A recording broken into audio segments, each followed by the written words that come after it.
தண்ணி பிரச்சனை வந்து பார்த்திங்கன்னா தண்ணியே கிடைக்கிறதில்ல, தண்ணிக்கு மக்கள் திண்டாடுறாங்க, மேல் பகுதியில் இருக்கிறவங்களுக்கு தண்ணியே வரதில்லை.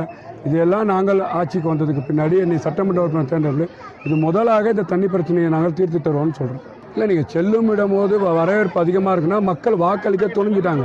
மக்கள் வாக்களிப்பை வந்து பார்த்திங்கன்னா அவங்க வந்து முடிவு பண்ணிட்டாங்க. ஏன்னா இங்கே இருக்கக்கூடிய திமுகவில் இருக்கக்கூடிய சிட்டிங் எம்எல்ஏ அமைச்சர் மக்களுக்கு ஒன்றுமே செய்யலை. தண்ணி பிரச்சனையை தீர்க்கலை, செப்டிக் காவா பிரச்சனையை தீர்க்கலை, குப்பை பிரச்சனையை தீர்க்கலை.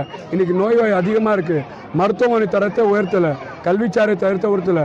ஆக மொத்தத்தில் மதுரையில் வந்து 2 அமைச்சர் மதுரை வந்து பார்த்திங்கன்னா தூங்கா நகரத்தை 0 நகரமாக மாற்றிருக்கிறாங்க.